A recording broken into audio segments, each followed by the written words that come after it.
Hey, I just found a new game and I have no idea what this is about. The only thing I know is that it's pretty intense. It's not safe for work. The Kid at the Back is a thriller horror visual novel with romantic elements, but it is not to be treated like a regular romance novel. Minors are strictly prohibited from playing this game or engaging in any shape of or form of the game. The creator does not condone or accepts the illegal and horrible actions. That's not scary. Um, Shown in game made by the characters in any way, shape, or form. This visual novel is made for creative venture and is pure fiction and should not be romanticized or replicated in real life.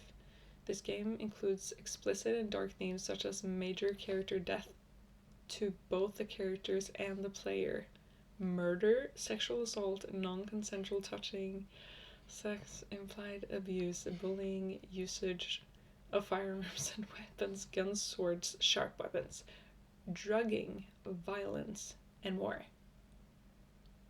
Jesus. Yep, this is gonna be intense. I already know it. The Kid at the Back is intended for mature audiences only. Good thing I'm mature. If your discretion is advised, I am over 18. I am over 18. Warning, this game is rated 18 plus.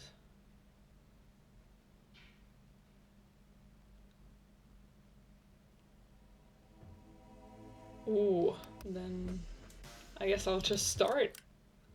Notice, this game is still in development and incomplete and may be prone to encountering some bugs and errors. Ooh. Okay. Yeah, I already read that.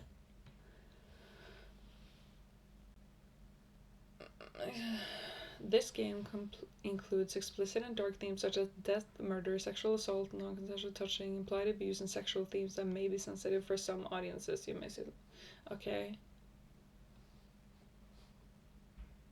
Okay, are you sure you would like to proceed? Yeah. Great, doesn't sound too bad. Yeah.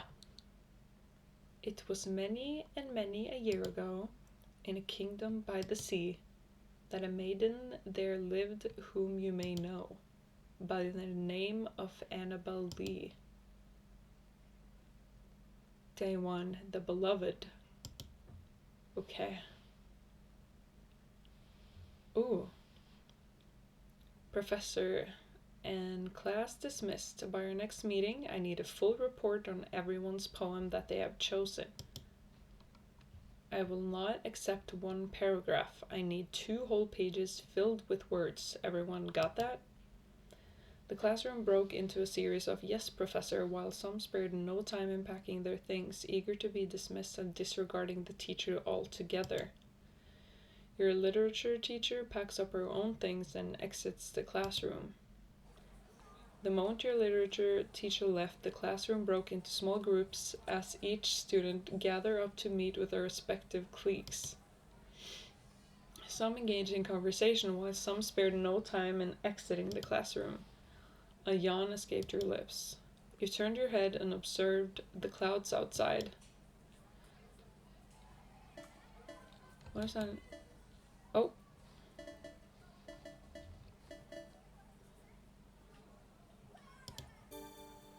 Oh, okay. Just save. Okay. Return. The clouds are shaded in dark gray. The sky's once blue color is now turning the same lighter shade of gray. The looming threat of rain made you click your tongue in irritation. Just my luck. I didn't bother to bring an umbrella, too. Hey, when that happens, I also never wear a jacket with a hood. Standing up from your seat, you were about to grab your bag when you felt a tap on your shoulder. Oh.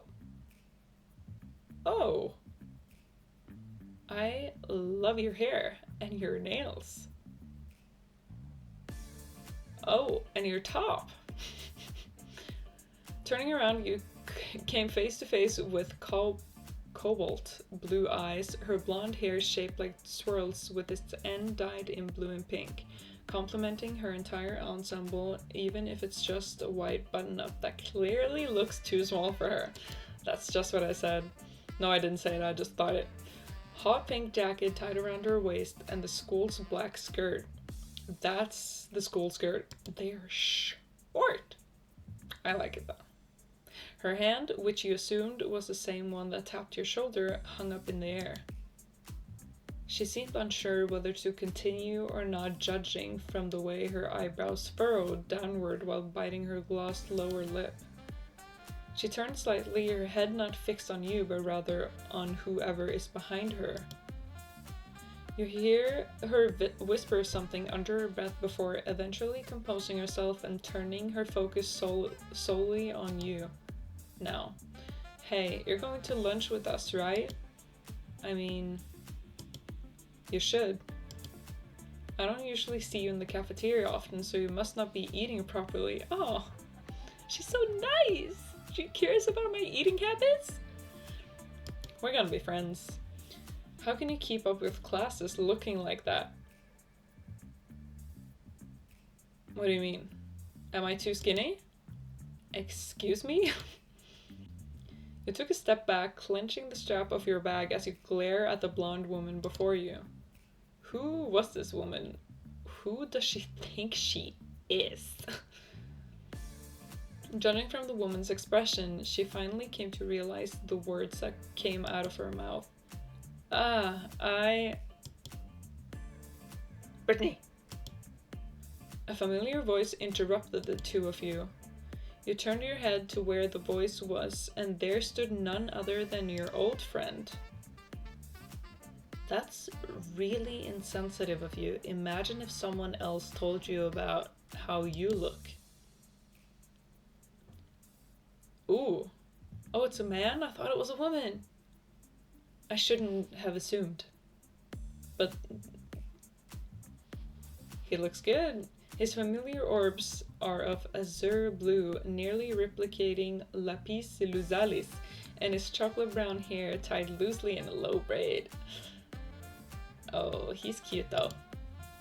Sunk his skin enhanced his handsome features, adorned with a black long-sleeved button-up and an indigo vest to add to his clean look. He's known as Jericho Ichabod, I think. He's known as, Crowe for short, the class representative and a close friend of yours. Crowe? Well, the only close friend you have. I mean, it's better than no one. Crowe made his way to your side. With a hand on his hip, he reprimands the blonde-haired woman next to you, and the said woman just shrugged her shoulders. You placed a hand over your beating heart. The close proximity between you two caused a blush to appear on your cheeks. So, me have a crush on him? Or no? I mean, I get it. He looks like season 4 Eren Yeager. No matter how many times you get close to him or him getting near you, you'll never get used to it. His whole aura just gives a warm feeling in you, the butterflies in your stomach thrashing and raging, begging to be released. Oh, yeah. We like him. Yeah, you may have a bit of a crush on him. That's clear. The woman named Brittany just rolled her eyes, seemingly used to Crowe's reprimands. Well, you're the one who insisted on me initiating talk. I have to give her a voice. You should have done it more nicely, you know? Like a simple invite alone. Crowe gives you a small smile while handing out something to you. You look down to see it. It was your ID. You dropped this, by the way. Your name is... I'm just gonna go with Penny. Make it easy. Your last name is... Oh.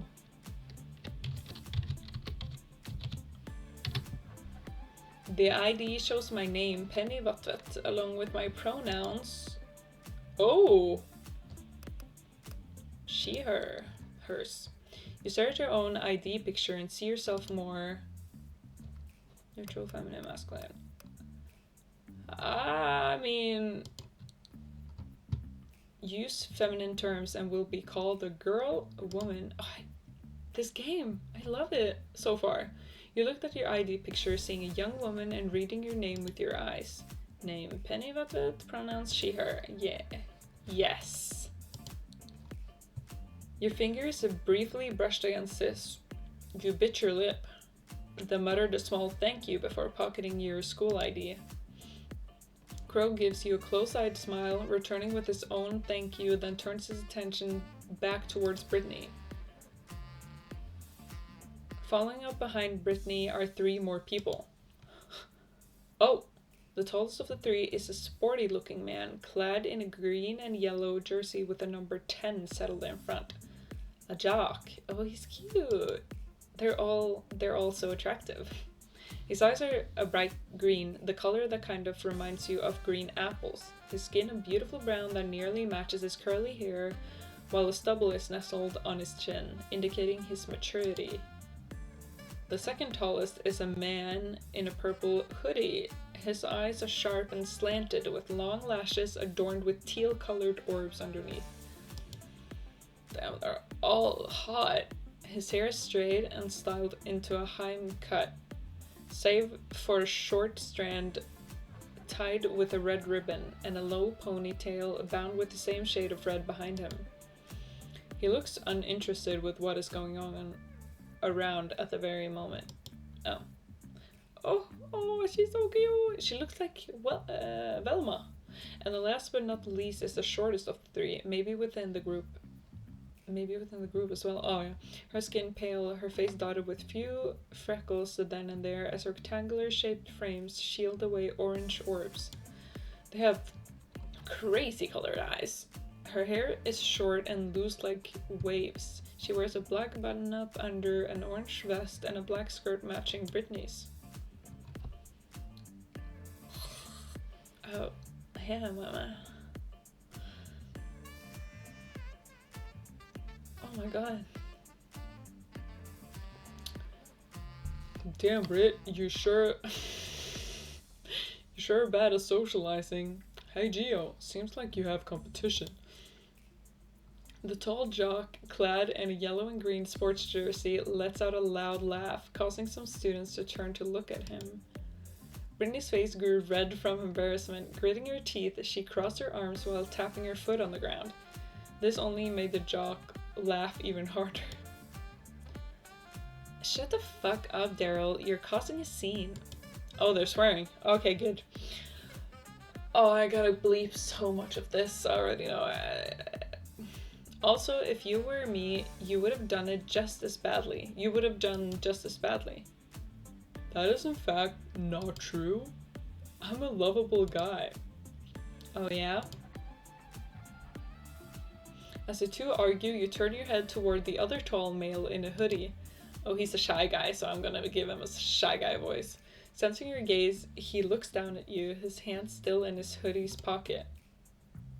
Gio. Oh, Gio. I love that name. It's an awkward silence, just staring at each other. A sudden chill went down your spine. You quickly averted your gaze away from the imposing male and landing on the meek girl in orange right beside Brittany. She hasn't spoken since she arrived with the 2 males, but judging from how attached she is to Brittany, you're guessing she's closer with her than the rest of the group. She kind of reminds you of yourself when you were still new to the school with no one to talk to. Not until Crowe befriended you, of course. Of course. Were you as clingy to Crowe back then as she is with Brittany now? I mean, I would too. Sorry, they're kind of a rowdy bunch, huh? I hope you're not too overwhelmed. They sure are something. Look, Penny, you're still free not to join us for lunch if you're uncomfortable. Meeting new people is overwhelming. I agree 1000%, and thank you for respecting my feelings. I just want to let you know that I respect your feelings and that you matter, Penny. Of course I have a crush on him. He's gorgeous. Crowe reassures you with a worried smile on his lips. You turn back to the group, the tall jock named Daryl now bothering Gio with an arm around his shoulder. The visible irritation on Gio's face did nothing to sway Daryl's happy-go-lucky personality. Brittany leans on one of the desks with her arms crossed, striking conversation with a bespectacled girl next to her. What's her name? I didn't seem to catch it last time. Crowe glanced at where you were pointing at. Jessie? You can call her Jess for short. She's best friends with Brittany. She kind of reminds me of you back when we first met. He's saying I'm clingy? All shy and quiet. Only that you're cuter. Okay, so he wants me too. Crowe pinches your cheek playfully and you groan, but your mock annoyance is betrayed by the small smile that formed on your lips. How time flies, huh? Sure does. That's right, you got yourself acquainted with Crowe in your sophomore year. Before you left for the city, your father emphasized the importance of having companions and establishing friendships, most especially in this college. Olympias University, the largest university in Titan City. Titan City? It is known for having the best facilities and the best education, where you're guaranteed to rise from the bottom to the top. Well, that's what the advertisement tells you.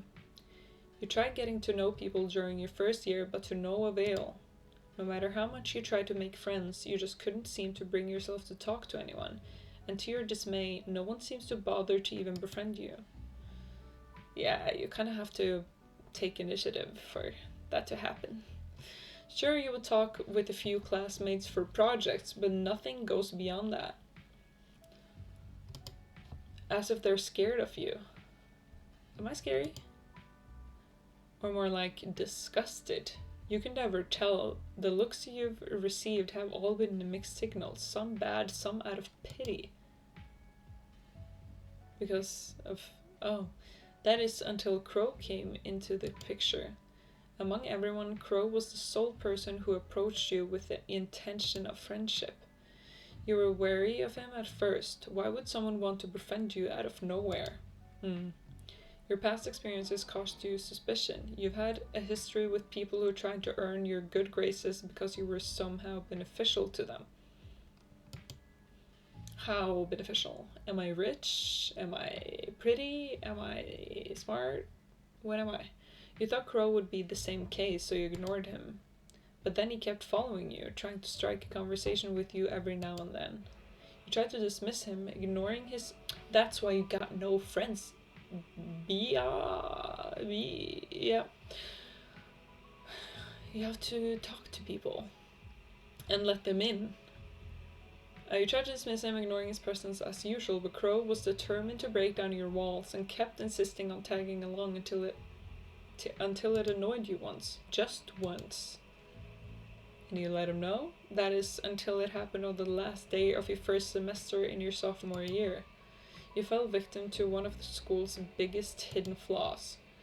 If Crowe wasn't there to stop them, you could not begin to imagine what might have happened to you. Thank goodness you're unharmed. You're concerned about me? How about you? You're the one who's hurt. Thinking back, you thought he was crazy and stupid, taking blow after blow until the perpetrators got bored and left the both of you. Well, that's the whole point, right? As long as you're not hurt, this is nothing. You're crazy, you know that? And he just laughs it off, wincing due to the bruises on his face. Oh, poor baby. I never got your name, crazy person. It's Jericho. Jericho Ichabod.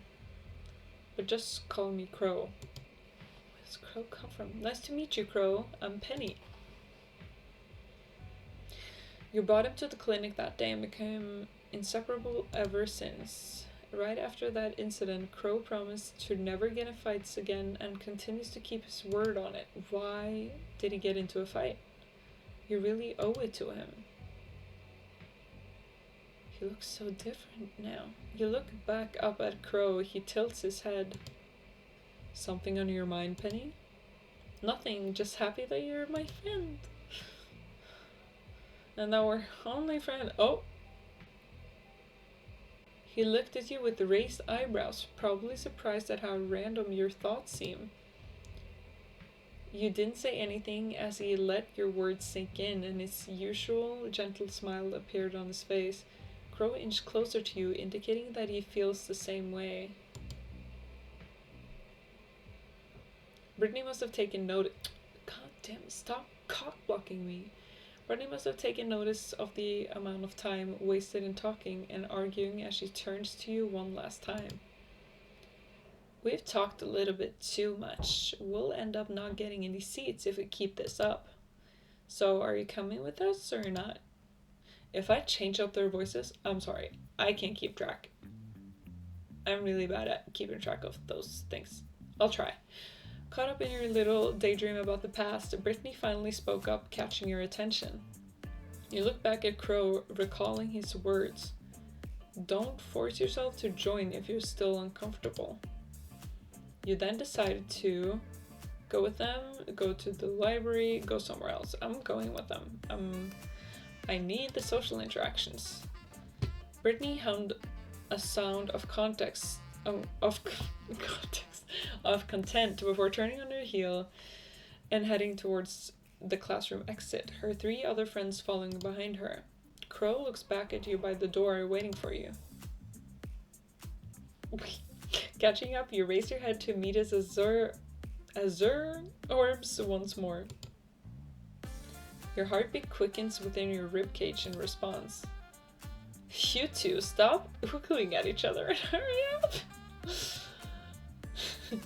Brittany's exclamation made the both of you jump. You merely look down, using your hair as a curtain to hide your reddened face. Crowe just rubbed the back of his neck. She ruins all the moments between me and my non-boyfriend, my friend, who I have a crush on. You two eventually follow behind Brittany and the rest of the group towards the cafeteria. The cafeteria is loud and crowded. Tables are filled with students while the rest are lined up by the counter grabbing their lunches. A groan escaped Brittany's lips as she looks around for any sign of a vacant table you all could share. What a fucking great time to not bring lunch, huh? Next time, I'm preparing my lunch the night before. I always think that too. I hate when that happens.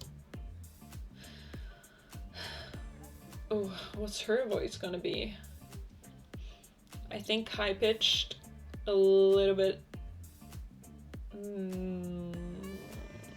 just high-pitched and shy. I wonder why it's so crowded today. New lunch menu, perhaps? It seems like it. It seems like it. We'll be left with nothing else if we keep standing around here and loiter. Ooh. Hey, Geo, Daryl. Oh, yes. What is it, Your Royal Majesty? Daryl cooed with a teasing tone. Brittany rolled her eyes at his silly gesture. Could you two look for a vacant spot while the rest of us line up? Saves us time that way. Yeah, sure, Britt. Let's go, Geo. Wrapping an arm around Geo's shoulder while ignoring his obvious irritation from the said male, the two walked away in hopes of looking for an unoccupied table. Brittany then turns to you. Oh, right, Penny. I'm not sure if you've packed anything like those two did, but if you want to line up with us or go help them find a table, make a choice. I have to make a choice now. You decided that I have my own lunch, buy your lunch. Saving money. I have my own lunch. Oh, that's good. Well, you go join those two goons and wait for us, alright? That's fine. Brittany gives you a nod and waves you off. Turning on her heel, she quickly makes her way to the line with Jess following behind her. You want me to get you anything, Penny?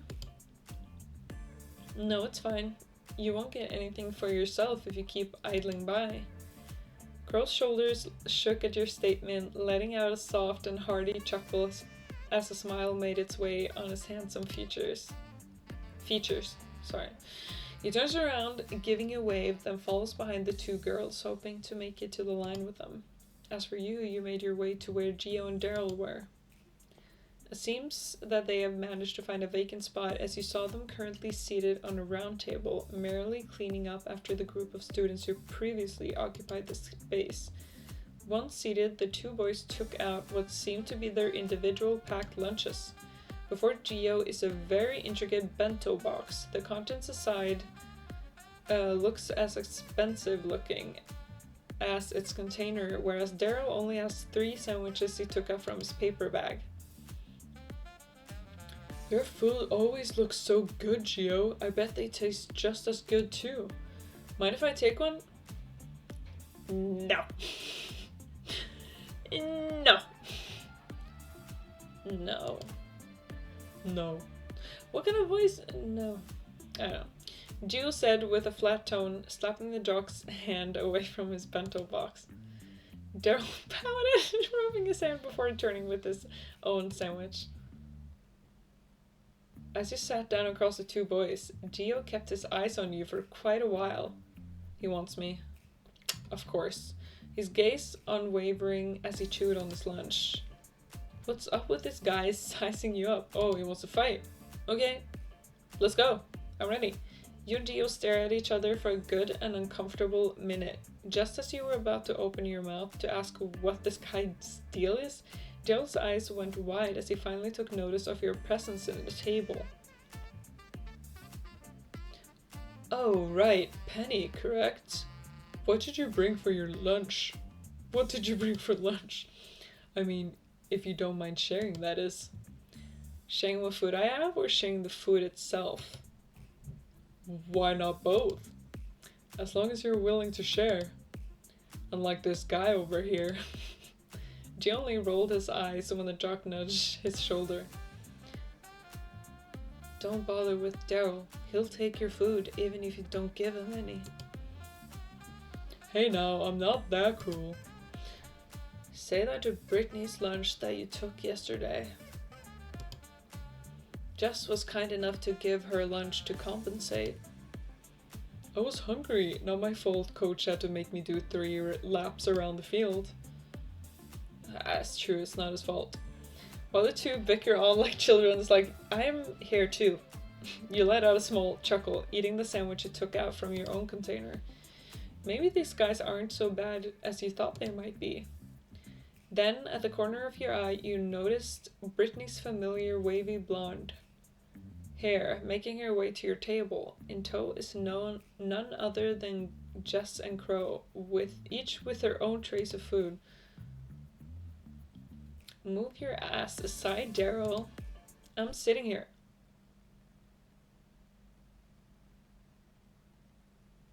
A loud gasp escaped Brittany's lips, her mouth open in wide shock. The food on her trays now splattered across her white uniform. Who did that? Brittany! Is her voice that loud? Red-haired bully. Oh my god. There are bullies in college? Oop, sorry about that. You should have watched where you're going there. What a fucking bitch. Multiple footsteps come near. A trio of girls shows themselves before you. The tallest of the bunch... Is that the Powerpuff Girls? Has to be. The red-haired one placed a hand over where her heart is and lets out a mocking gasp at the mess. Brittany's eyes met with the red-haired bully. Judging from the way Brittany's face twisted with rage, they seemed to know each other. Jess, are you alright? No, wait. Britt, are you alright? We should get yourself cleaned. You fucking bitch. This is my only clean uniform. How fucking dare you? Oh, look at Miss Claire all flared up. Careful there, sweetie. You'll get wrinkles. It's not like you're not ugly already. Who is this girl? Why is she saying that? The mean girl coos at Brittany. Her two friends behind her laughs along with her antics.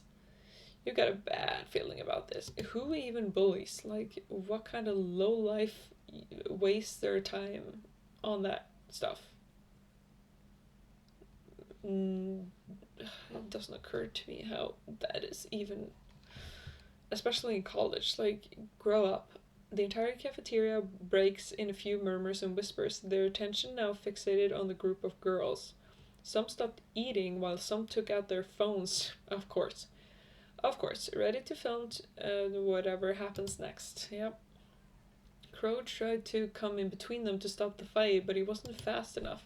Splat. Oh, next thing we knew, another loud gasp was heard. Yeah, yeah, take revenge. A wide smile etched itself on Brittany's face. The mean girl's white uniform now smeared with varieties of wet sauces and oils, matching Brittany's own dirtied uniform. Jess's face filled with shock. The food from her tray is now gone. Take that, shit stain. You fucking bitch! Oh.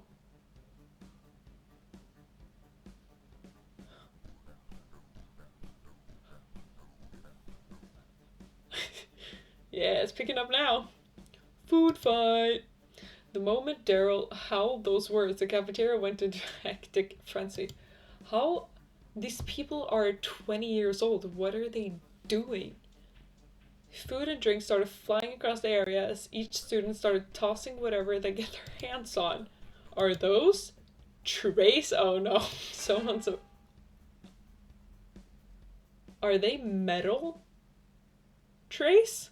And someone just bashed me with one? Penny! Everyone stop this madness at once. A sudden wave of pain made its way to your head. Someone actually bashed me. And the last thing you saw was Crow calling your name before passing out. Oh my god, they gave me a concussion. What is wrong with these people? Oh, where am I? Oh, you're awake. Thank goodness. That's not his voice. Oh. Crow? You tried to sit up, but a sudden shot of pain went through your head. Stopped you. Anyways, you reached out to touch where the ache was coming from, but Crow stopped you by holding onto your wrist. Careful now, the nurse already bandaged your head. Don't push yourself. Crow gently pushed you back down on the medical bed. He takes a lone stool and takes a seat right next to you. Ugh, what happened? Well, after Daryl started that mess of a food fight, the principal was called in to stop it. Daryl got lucky enough to escape when he did. Gia was nowhere to be seen. As for Brittany, what about her?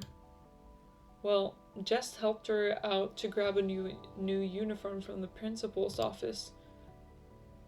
Then why does my head hurt so much?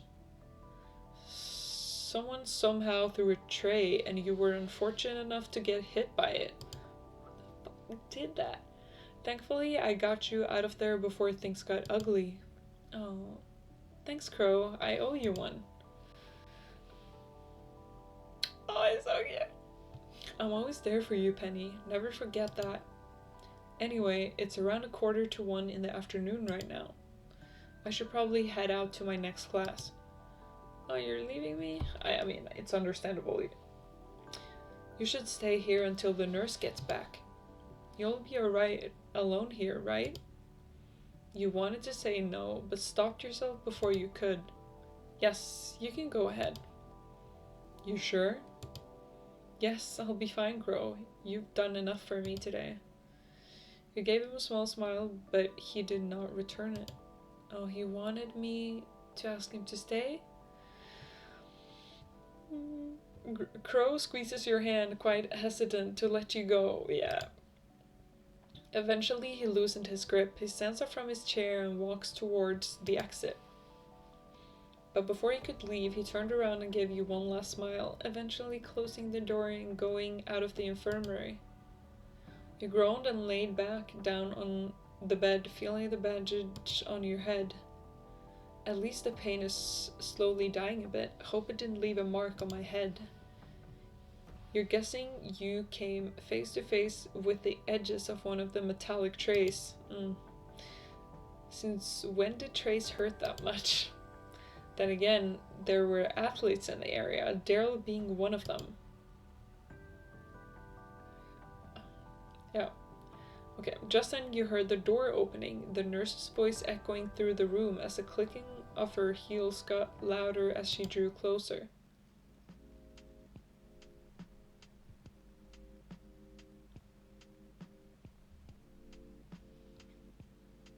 The school nurse entered, and following her was a tall student dressed in black.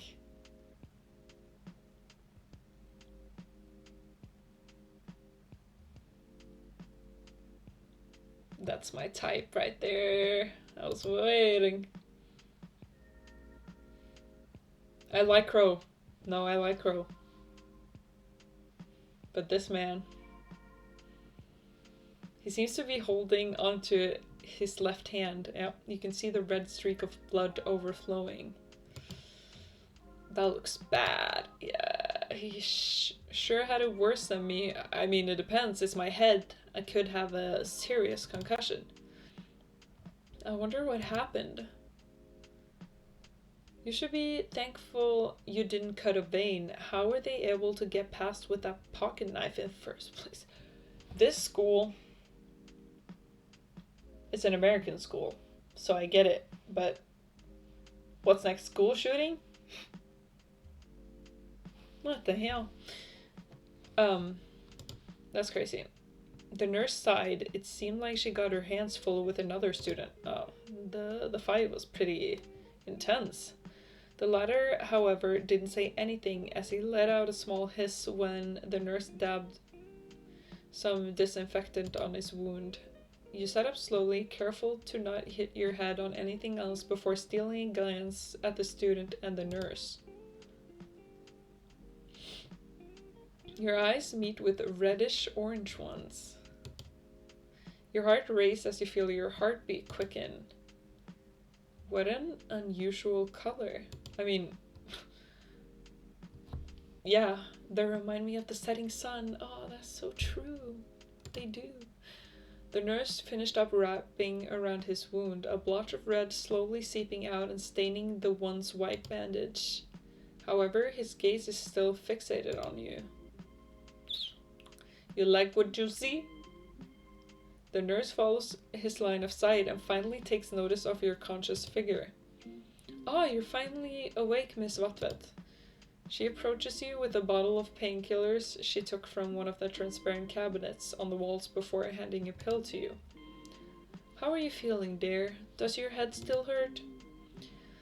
It's slowly dissipating, ma'am. Thank you.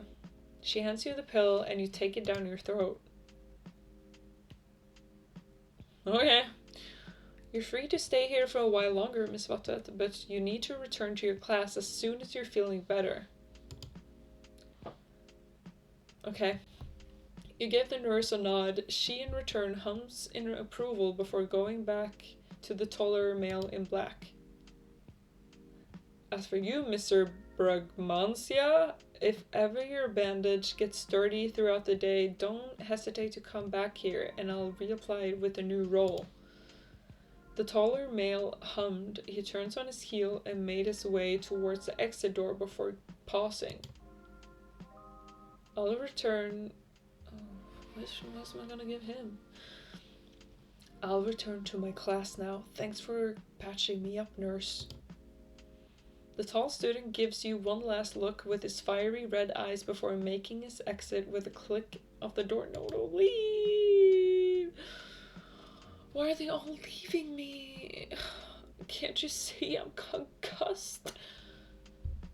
The nurse lets out a sigh, rubbing her temples, feeling a headache surfacing. I swear that child comes here every other day.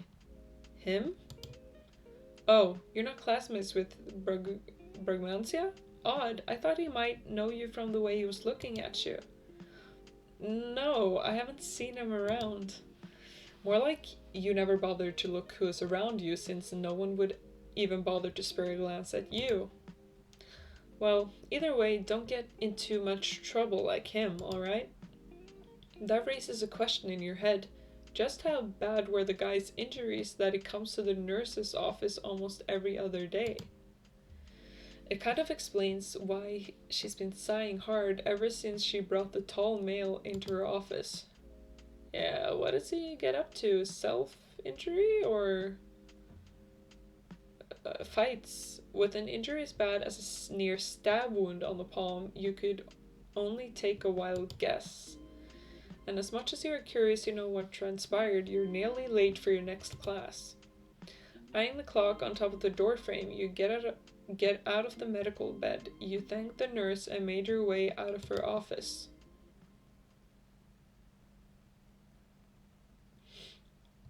Barely making it to your next class, you slid the classroom door open, earning you a few looks from the students inside the room.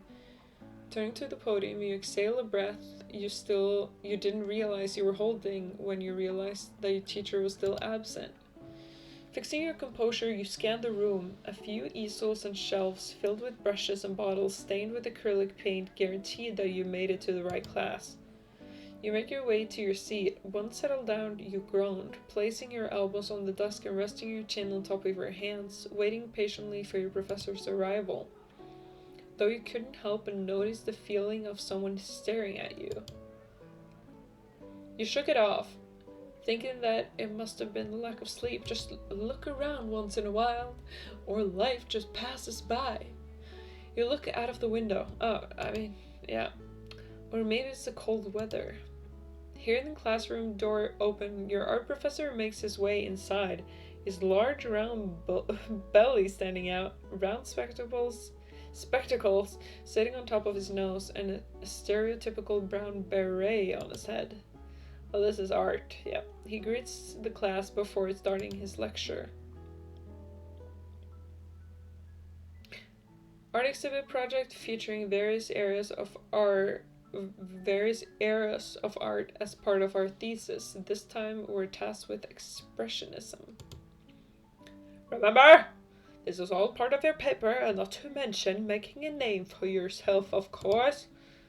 Ho ho ho. Santa Claus? More like taking the credit of a student's work and using it to advertise your shitty school. That's what they do. You scoffed at the thought. Hope you've all got a partner already by this time. For this term, I'm asking you all to create 3 works based on the exhibit's theme. This is where you want to throw your desk out the window. How could you forget? You weren't present during the previous meeting and you absolutely knew no one in this specific class. Why were you taking art again? Oh, right. Your father was an artist as he was a farmer. Oh, it was all for him, and maybe you can make a name for yourself with your works if ever your life as a gardener, I thought it said farmer, did it say gardener? Wouldn't turn out the way it should. Oh. All part of plan B, and if that fails, I've got plan C and D. I'll have yet to make up the rest. I mean, it's good to have up to plan D is pretty good. Or I guess I'll die. Guess I'll die. Yeah. If things don't work out, guess I'll die. You shake away your silly thoughts. The problem is now at hand. You do not have a partner to work with. Now, I want all of you to go to your chosen partner for this project so I can start explaining your tasks. Sorry, I don't know what accent that was, I'm sorry. I'm not good. Eventually, you were forced out of your seat since your teammate's partner will be occupying it for the class. You cursed at yourself. You could only hope you're not the only student who didn't get their own partner for this class. But upon looking around, it seems like everyone is calm and collected. Were you the only one panicking here? Did I miss a class? Unlike the rest of the class scurrying around to meet their partner, you were the only fool who was standing still.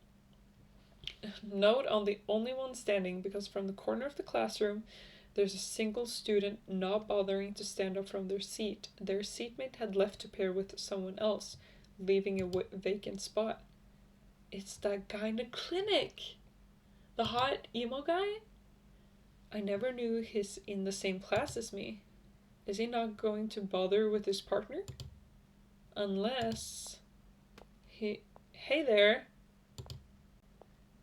He looks up from his desk and looks at your approaching form before you're eventually standing next to him. It's you.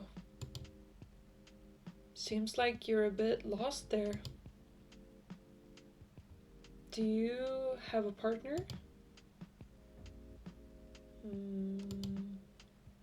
No. Do you want one? Well, just your luck then. Me neither! What a coincidence! So, do you want to be partners? Just for the project. Just for the project, not anything else. Sure, why not? He does not like me. You took the vacant seat right beside him, his book now tucked away, and on his desk is now a pen and a piece of paper, seemingly ready to take notes. Hey, I never got to know your name. It's not quite important. We're working together, so it's pretty basic. Like, I'm not gonna steal yours. I'm not asking for your birth certificate or the last 3 numbers on your credit card. It's your name. Well, I should at least know what to call you instead of Green Street Guy. Yeah, he raised a brow at your silly nickname you gave him before slightly shaking his head. Sullivan Brugmancia. Sullivan. So not Sullivan, but Sullivan. Just call me Saul. Saul. Okay. With you. This is very I'm not gonna lie. Yeah, because Sol means sun in Norwegian too, so it makes sense. I like this one. Your name means the exact opposite of what you're wearing, if I have got to be honest. Not that you don't dress well, I mean, you look good. That was a good excuse to compliment him. A pinch of red makes its way to his face. Saul bit his lower lip as he readjusts his collar. The collar is a bit overkill, but he still looks good. I should just shut the fuck up. No. It's good. Just, be confident. He averts his gaze, biting his inner cheek. Thanks. You look good too. I do? You think so? I should introduce myself before this gets any more awkward. Well, I'm Penny Vatvet. Nice to finally know your name, Saul. Saul nods with a smile forming on his lips, then returning his attention back to the professor. Oh, it's so cute. 3 artworks to showcase. Note, it has to be some form of expressionism. Mediums will be strictly traditional. Okay. Your professor then proceeds to give other pointers for your project before leaving you and the rest of the class for the day. Everyone in the classroom proceeds to talk with their partners, already brainstorming ideas on what they're going to showcase and hopefully could get a high grade. You turn to Sol as he took out his own charcoal pencil and a sketch pad for the class. You got any plans for our first display, Sol? Expressionism is about conveying. I'm guessing it's supposed to say conveying. It's about conveying one's feelings, right? The easiest for now is a portrait. Let's use your face as an example. My face? He lets out a low chuckle. There, you're making a cute expression right now. That can be considered as expressionism.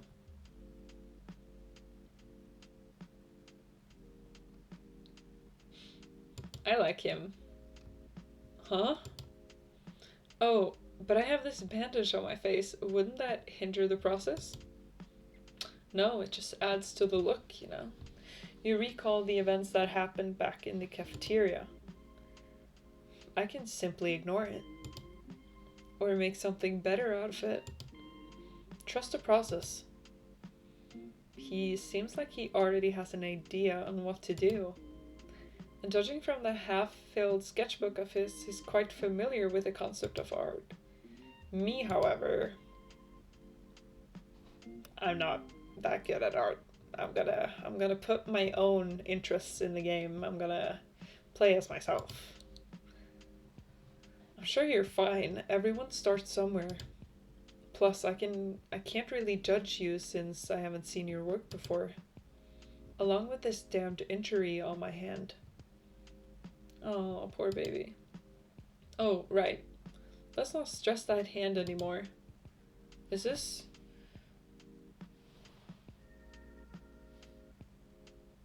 Which hand is that? His left? Oh, yeah. Well, prepare to be amazed. That's the spirit. With the newfound determination from Sol's cheering, you took out your own sketch pad and charcoal pencil as you worked with his portrait. While you were sketching up, you can't help but avert your eyes on his bandaged hand from time to time. Yeah, just ask him. Seems you're quite curious to know what happened to this, huh? He knows. He can read me so well. And you weren't slick with it either. He froze when he caught you red-handed, just like the red seeping out of his hand. Oh, that looks pretty bad. You stopped drawing. Sorry, that was rude of me. It's fine. This is just the usual for me. I've gotten worse injuries than this. Okay, no need to flex that. That does not impress me. That just gives me the ick, to be honest. You raised a brow at that.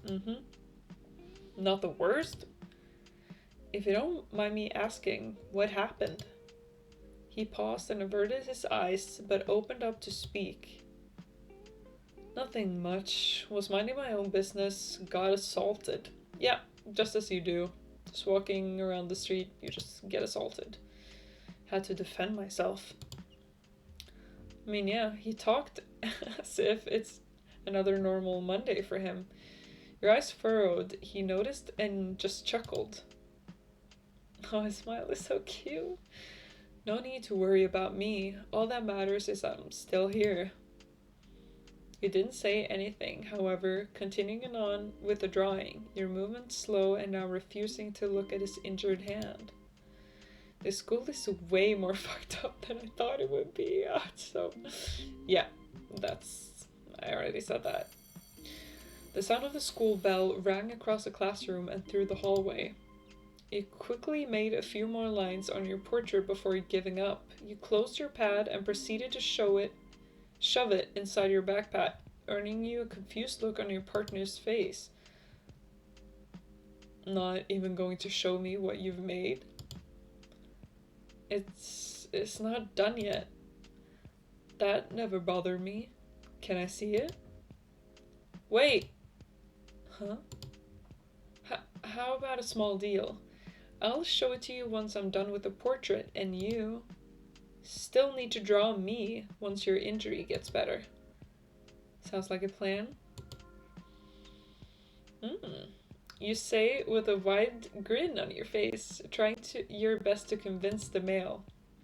He stares at your face for a short moment before eventually leaning back on his chair, arms crossed, and nods along with your deal. Packing your things, you and Sol continue out to the hallway. Do you have a phone? We should exchange...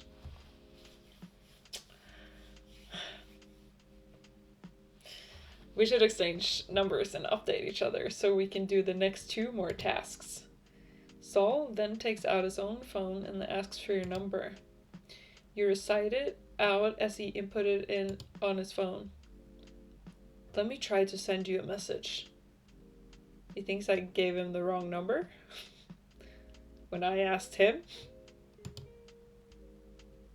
Oh, just to make sure, probably. Sorry. I'm used to crazy men. You nodded and looked at your phone screen and saw a new notification from an unknown number. That must be Sol's. Yeah, this must be Sol's. Sup?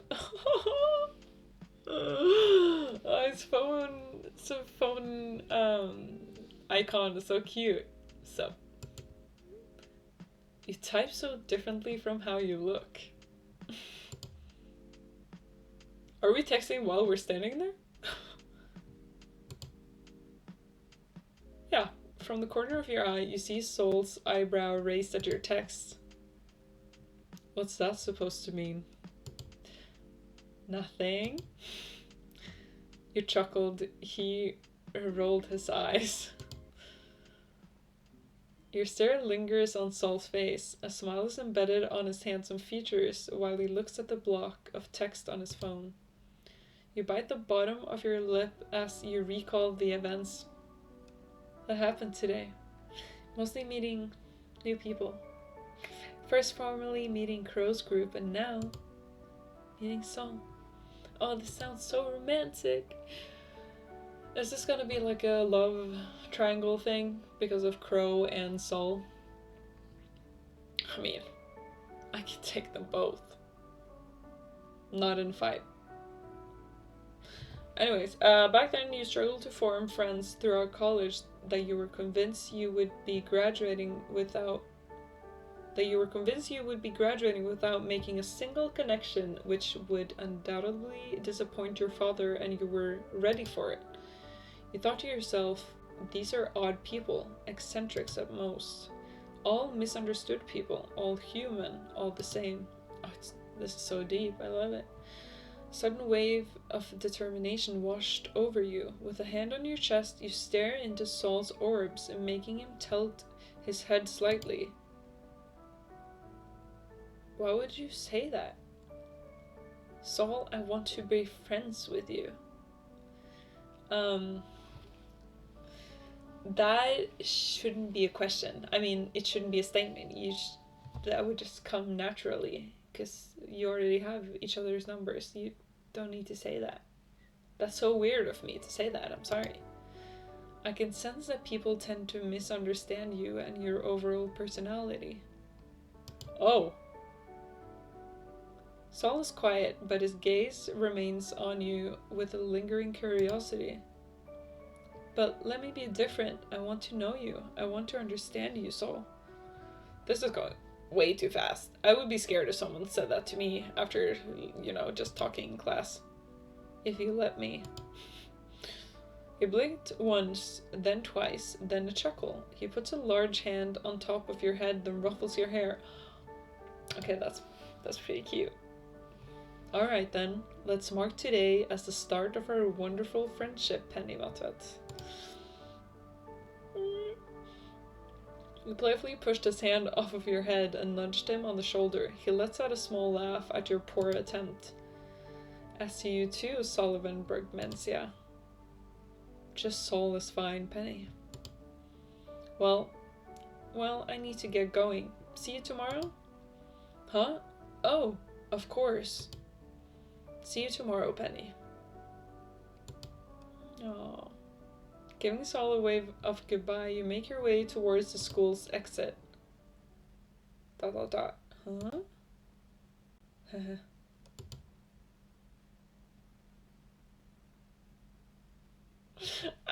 I'm scared.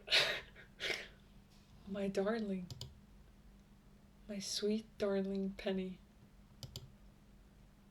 See you later, pumpkin.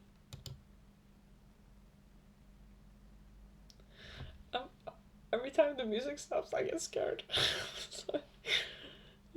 Is he obsessed with me already? But I think the way I worded the wanting to know him sounded like more than friends, to be honest. But calling me darling, he doesn't know me. We're both weird, I think. As you walk through the hallway, your eyes caught on something on the nearby bulletin board. A poster was plastered on the large board. Oh, it's Halloween! The Hallows Ball. Come enjoy the festive spirit of Hallows Eve. Lorem ipsum is simply dummy text of me printing and typesetting industry. Sorry. A Halloween party, huh? Seems promising. A sudden small vibration came from your pocket. Curious, you took out your phone, expecting another message from Sol. It was from Crowe. Damn it. I'm just kidding. He's cute. And he is our friend. Your heart leaped from your chest, recalling the events that happened earlier this afternoon. Can you meet me after class? I'll be at the front gate. You didn't send a reply.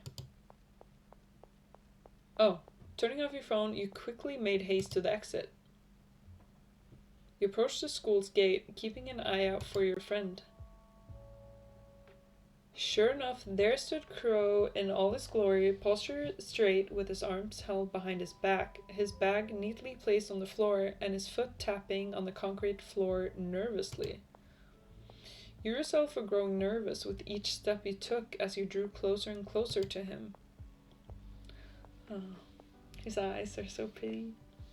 When you reached his side and made your presence known with a small greeting, you noticed the way Crowe's eyebrows are raised in mild surprise, as if not expecting you to actually show up before him. He cleared his throat before composing himself properly, his body now facing in your direction. You wanted to see me? Yes,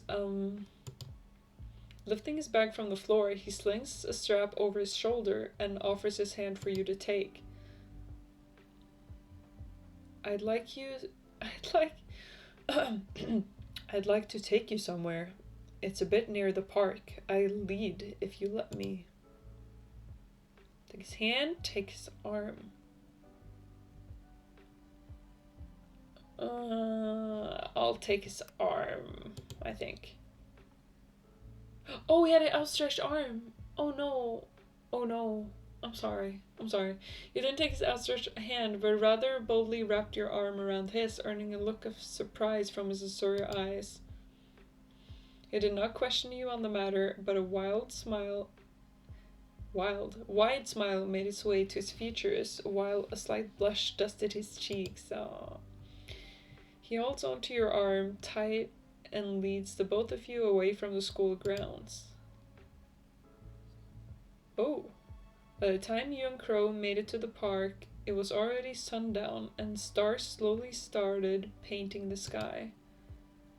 Is this the place you were trying to lead me to, Crowe? Not quite yet. Come here. Oh, I thought we were just going into the bush. You follow me through a thicket of thick bushes, surprised to see stony stairs. Though a bit run down, it still seems sturdy to step foot on. Looking up, you see it leads somewhere above. You and Crowe make your way up the stony stairs, some red and orange leaves coloring the steps as you and him avoid a few puddles from the rain this morning. We're here. Come. It's a sight to behold. Oh, it's entire city. That's so pretty. Taking one last step, you see Crowe admiring whatever was beyond him, his smile bright as his eyes twinkle like the stars above. Your eyes went wide in awe upon seeing the scenery before you, replicating the one Crowe has on his face. Not once did you take into consideration the idea of sightseeing within the city. Everything felt unfamiliar, intimidating even. You couldn't blame yourself for feeling so distressed about the idea of traveling, especially since you had no one else within the city to guide you. But gazing at the sea of lights that stretched out before you made you realize that you have been missing much of what the city has to offer. Looking farther ahead, you take notice of a tall tower decorated with bright neon pink lights. A little bit to its right is a movie theater next to a mall. The rows of other buildings with multicolored lights seemed endless. The more you scan the area, the more you see unfamiliar places that you didn't know existed. What have I been doing my university experience? I haven't done anything. The moment of silence while admiring the city view was interrupted by the sound of rustling grass. You turn around, finding the source of the sound. Crow has made himself comfortable, lying on the ground under an old tree. You see his backpack leaning on his trunk. Oh, he looks so pretty. You turn your back from the city and walk to where Crow lay, deciding to keep him company. His gaze on the starry sky shifts to you as you sit down beside him, and a hopeful smile grows on his face. Judging from your face all lighting up, you like this place, huh? Care to join me? Accepting his invitation, you give Crow a slight nod that brought joy to his eyes. You stretch a bit and lay on your back right next to him, your fingers barely touching. Oh, this is romantic. You and Crow look at the night sky. You observe how the stars twinkle as if the rain from this morning never happened. How did you manage to find this place? Ah, you tilt your head to look at him, and he gives you a closed-eyed chuckle before his twinkling gaze meets yours. I take it that you've never heard of Lily Smith, have you, Penny? Lily Smith? Crow points up at the old tree that stood above you, then returns his gaze to the stars. They say that this tree that the humans came in contact with was blessed by the gods that guard this land. This very same tree here used to bear multiple fruits. They say that they never rot and are free for anyone to take. Or so what the popular interpretation says anyway. There are other versions of the myth? Crow shrugs his shoulders. Moving his gaze from the sky back to the tree, he stares at it, as if trying to decipher something just by the mere look at it. I need to save.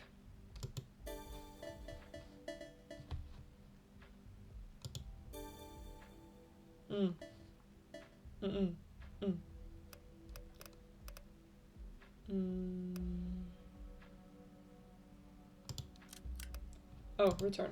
Sorry. There are other versions, yes. Some say the fruits are actually poisonous. Others say it's only meant for the gods and no human must take from it lest they be cursed. That sounds quite gruesome. It's no wonder they would rather use the lighter version of the myth. Crow lets out a low chuckle at your statement, nodding a bit as if agreeing with you. I guess that might be one of the reasons. Hey, Penny. He pauses before speaking again. You perk an eyebrow at him. Yeah? This seems like a silly question. No. Lay it on me. Tell me what it is.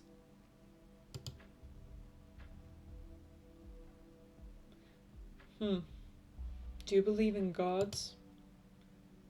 This question caught you by surprise. You never thought of Crow as the religious type, more so be interested in gods, or maybe he's just curious by the idea of them. This may be the best moment to know for sure. Personally, I don't. So I'm gonna say I don't. You don't? No, I don't. I believe in one's hard work. Does that count? Crow merely chuckles at your statement. With a hand resting on his chest, he shakes his head slightly as if he couldn't believe he just heard you say that. Yeah, that's not the same as gods, but I don't mind the people who believe in them. I just don't like the way some of them worship the very ground these so-called gods walked on. You scoffed. I believe that everything is made possible through everyone's efforts to be it as a team or as an individual. Their believers only give credit to these deities for everything.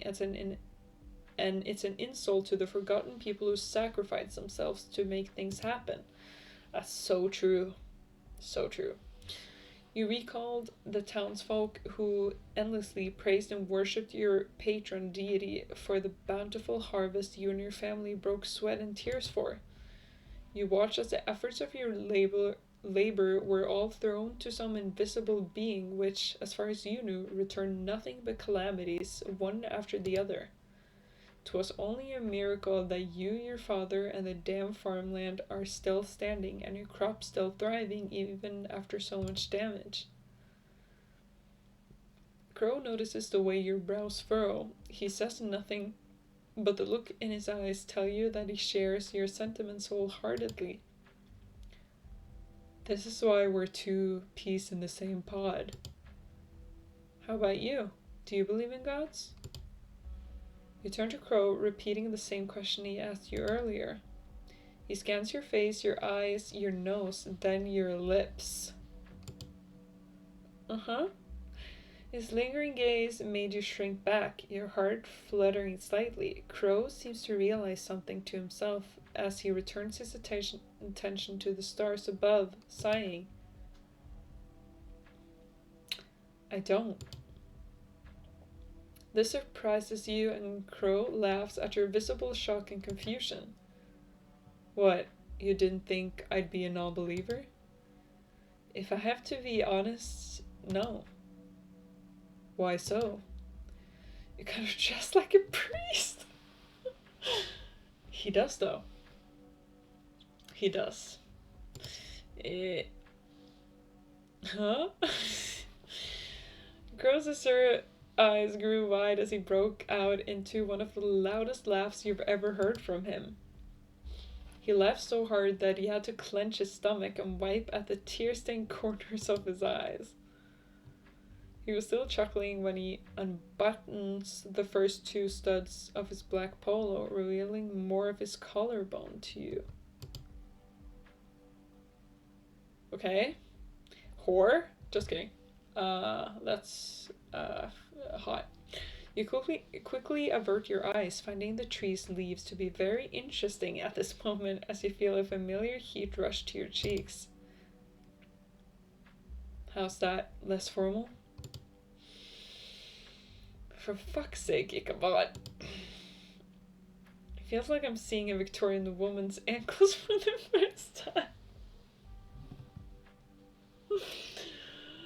Oh, it's so true. I mean, yeah, men's collarbones are a sight. Crow grins at your reaction. It took the both of you a few more seconds of going back and forth with his teasing and you reprimanding him before you finally calmed down. Oh.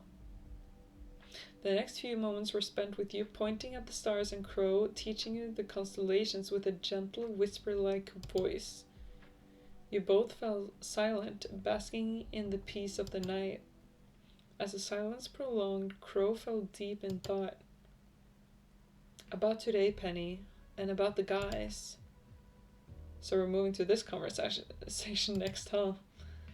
I've got to be honest, Daryl put me up on this little hangout while I was feeling down in the dumps. I think I do have to thank him for forcing me and actually gave me the courage to talk to you after class. He lets out a breath he didn't know he was holding, refusing to meet your eyes. Oh, I just don't know if I upsetted you by suddenly dragging you into this group. Of course not. I probably should have told you about them a long time ago, huh? I'm sorry, Penny. You bit your lip. You suspected that you might have upset Crow by making him think that you didn't like the group's presence at all. What? And that he's forcing you to bend to his will. I don't think that at all. I don't think he does. I mean, I don't know why he does. One thing to know about Crowe is that he is never the type to demand, to control, to be a king, to be a tyrant. You didn't do anything wrong, Crowe. In fact, I should be the one to apologize. You speak up without thinking. Crowe turns his head to look at you, his gaze swirling with confusion at your apology. I'm sorry for making you feel bad. I didn't mean to be upset, I just... You swallow a lump in your throat, trying your best to hold the tears that were threatening to spill. What? I just thought that you'd forget about me after... They're amazing people. Brittany's pretty, Daryl's a fun guy, Gio's so cool, and Jess is loyal. They're a great group. And most importantly, you're amazing, Crowe. You're all amazing, but not me. Why am I so self-deprecating? For what reason? Oh, that's probably why I don't have any friends, huh? Because I don't think I deserve friends. I'm just not sure if I could ever be a part of the group. You were always hidden in the shadows. No matter how much you tried to fit in, you were never to be considered. People treated you like someone to toss away, someone to use. Aww. You're worth nothing but an extra. Oh no, baby. That's what she always tells you. My mom? You couldn't hold it back anymore. A sob escapes your lips, your vision slowly blurring as you feel wet droplets of tears finally sliding down your cheek from your eyes. Oh no, that's so sad. For a moment you saw panic in Crowe's expression, seemingly not expecting you to burst into tears. He reaches out to hold your hand. But suddenly you feel a pair of arms circling around you as he pulls you closer to him, letting you sob on his shoulder. He says nothing while rubbing a hand along your back, allowing you to cry, not caring about his clothes getting wet from your tears. Once you calm down, Crowe rests his hand on your back, not letting you out of his embrace. Oh, he's comforting me. Oh, you're amazing, Penny. I'm sorry, I never get to tell you that no matter how many times I've thought of it. I just couldn't seem to find the words, but you're amazing in your own way, Penny. You may not know it, but you're beautiful, you're funny, you're quite a phenomenon. You can feel vibrations coming from his chest from the chuckle he emits. Heck, you're the funniest person I know. All I'm saying, Penny, is that you're amazing. You have no idea how much tears you've shed tonight. Sometimes you think it's silly and childish to cry over what was probably a trivial matter to some, but the urge to sob returned after hearing those words from him. I get it. I actually, yeah, it's understandable. Do you want me to call you the amazing Spider-Man just to prove that you're amazing? I'm sorry, that was cringe. That made you giggle a bit as you wipe your tear-stained cheeks. With whatever strength you could muster, you slowly pulled away and lifted yourself up.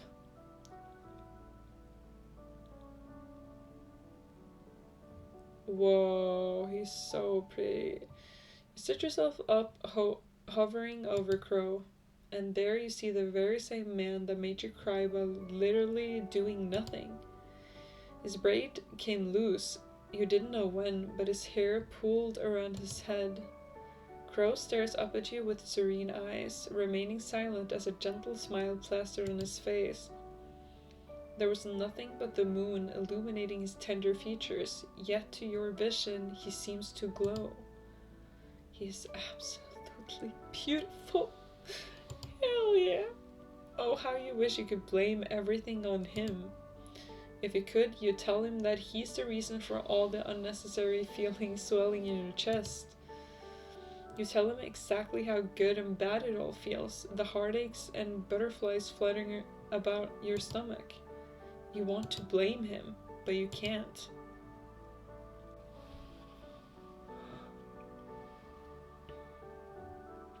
I'm sorry, but I have to kiss him. have to. I have to. You have no idea where you got the guts to do the thing you did next, but the feeling of his lips pressed on yours made the butterflies rattle in your stomach, threatening to burst out of their cage. Oh, so cute. He's blushing. Your heart beats fast, like you've just run a marathon, as you feel the heat rush to your cheeks. Crowe freezes against you, and for a moment there, you thought you just made a huge mistake. You were prepared to pull away and apologize, but he makes a move you did not expect. Why is he all up in my face, and why did he turn sideways? Why is he on the right side? The gentle grip that Crowe had on the small of your back slithers its way to the back of your head, fingers intertwined with your hair, as he presses you closer to him, returning your kiss with a fervent sense of desperation. Oh, he's been waiting for this one. His other hand holds your waist in a tight embrace, not wanting to let you go. Oh. Out of your own surprise, you break the kiss by pulling away slightly. Crowe chases after you, leaning in close to capture your lips in a deeper and more passionate manner than before. Oof. You feel like putty in his embrace as he cups your cheek with one hand, his lips needily asking for more access to yours. In response, you shut your eyes tight and your arms come to wrap around his shoulders, granting his desire by tilting your head against his. The both of you losing all sense of the world as you fell deep into the sensation of your lips against each other. He eventually pulls away, a string of saliva connecting your lips to his own. His breaths are heavy, matching yours, and you beheld his red face and hair messier than before. He tucks away a stray strand of hair behind your ear before rubbing your cheek with his thumb. Oh, this is so cute. Crowe scans your disheveled figure above him. You can see the way his eyes dilute the longer he keeps his gaze on your face. He got hard in his eyes. I knew we were going stargazing tonight, but I didn't expect the brightest star to be just in front of me.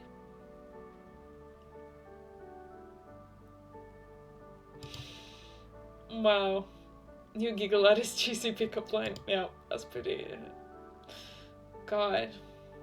I like you, Penny. Duh. I liked you the first time I laid my eyes upon you. I couldn't tell you because I was scared that I might lose whatever we have at that moment. That I would lose you. I couldn't bear to live a life without you. Oh. Crowe. I like you too. I've liked you ever since too. You chuckle at the silly thoughts you recall. The way you've been doubting your feelings. His feelings. Oh, I look so shocked.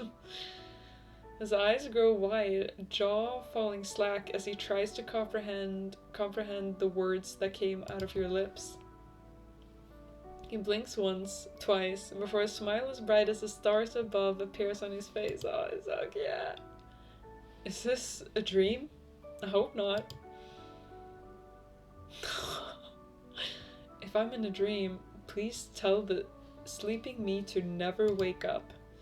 I want to live in this dream forever. Will this convince you it's not a dream? You lean closer to his face and place a peck on his cheek. Oh my god. Maybe, but I think this would definitely convince me. He captures your lips swiftly, distracting you when he moves in to bury his face in the crook of your neck to nibble at the soft flesh. You gasp. Okay. Now people will know you're mine. So Sol is probably gonna see that, and he's gonna be He's gonna be jealous. Hey now. Crow laughs out heartedly at your reaction and you simply rolled your eyes. You couldn't stay mad at him. Of course not, he's too cute. He dusts off the grass that sticks to his shirt before giving you a once over and gently swatting away the leaves on your hair and clothes. You get up and Crow retrieves his bag, almost forgotten by the tree. He looks back at you and takes your hand silently. It was time to go. It was time to leave this magical place. You look at the stars, at how brightly they shone. You gave the sky one last glance before turning away, hand clasped tightly around Crow's as you let him lead you home. Oh. Crow walks you to your apartment, noting that he kept you out late at night. You bid Crow goodbye after he safely sees you inside and gives you a wave before turning on his heel and making his way down the stairs. You close your apartment door and lean on it, heaving a puff of air. You recall the conversation you had with Crow while you walked with him on the street leading to your home. I'm going to give the guys a chance. I think I judged them too quickly. So I want to do better. I want to get to know them better. If you trust them, then I trust them too. Crow's expression was of surprise at your declaration as your determined face reflected in his orbs. Crow chuckles at your enthusiasm, giving you a friendly pat on the head. I'm glad you're giving them a chance, Penny. I'm sure they will feel the same. You engaged in other conversation with Crow during your walk, the topics not really being of any importance as you have forgotten them by now, save for his gentle voice and the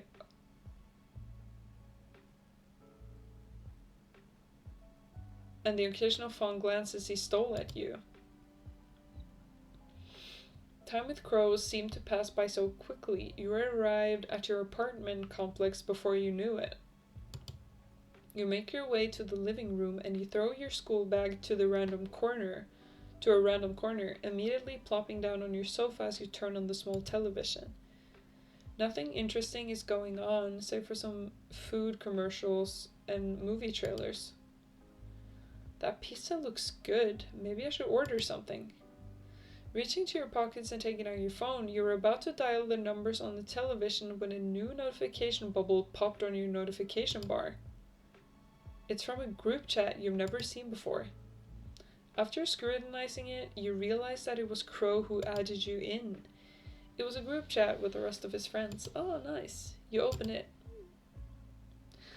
Oh, the Hallows Ball. Yep. Anyone want to go to the Halloween party this Friday? It's gonna be awesome. Aren't we all a bit too old for costume parties? Is it required? You two are no fun at all. I won't go if it's not a school requirement, much less a waste of my time. Is it? No, it isn't. But it'll be a great and fun experience for all of us. I mean, we should loosen up a bit, you know? I agree with Crow. Count me in. Pass. I've got more important things to do than that party. Now will you excuse me? I'll be doing my leftover tasks for tonight. Gio's gone offline. Sheesh, a stick in the mud as usual. How about you, Penny? Me? You join in? It'll be fun. You were honestly surprised they somehow remembered you. Checking your calendar through your phone, you didn't seem to have any plans in the near future. Or plans at all. You'd like to just spend your time in your apartment alone. I mean, sure. That's great to hear. Crow seems happy about it. You giggled. This also reminds you of something, or rather, someone. Sol? Opening another chat, you tapped in Sol's newly added contact and sent him a message by sending the image of the same poster Daryl sent. Okay. Asking if he's going.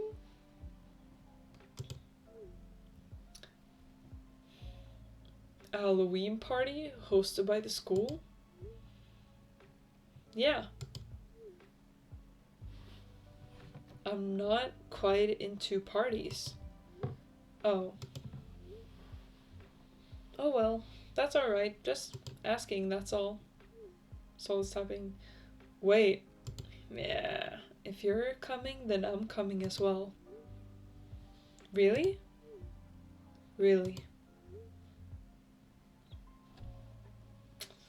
It's the power of me, you know? They can't say no to me. Do you plan on dressing up? I don't know. Do you? I mean, it's a costume party, so why not? I'll try to think of something then. Nice. Both of my boyfriends are going. That's good. You swear you can feel the smile behind those words. With a quick word of goodbye, you set your phone down when you heard your doorbell. Oh, that must be the food delivery. Yeah, of course. Afterwards, you ate your dinner and prepared yourself for bed. You thought about the events that happened today, meeting the group, meeting Sol, and most especially your little hangout with Crowe. Each and every moment is a special occasion on its own. Letting out a big yawn as you stretch your body, you turn to your laundry, slowly piling up, and scratch your head. We'll probably do laundry tomorrow, but for now, you plopped yourself on the soft cushions of your bed, getting into a comfortable position, slowly dozing off as you closed your eyes, embracing sleep as the night goes.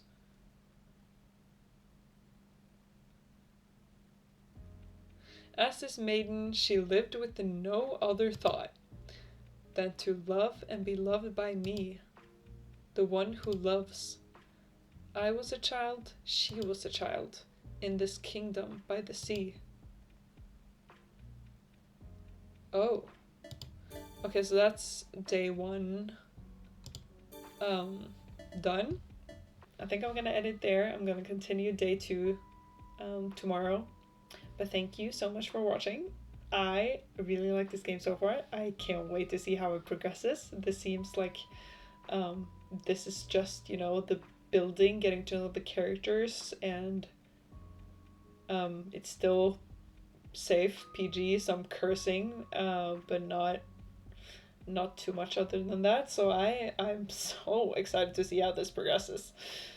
But yeah, thank you for watching, and I'll see you in my next video. Bye!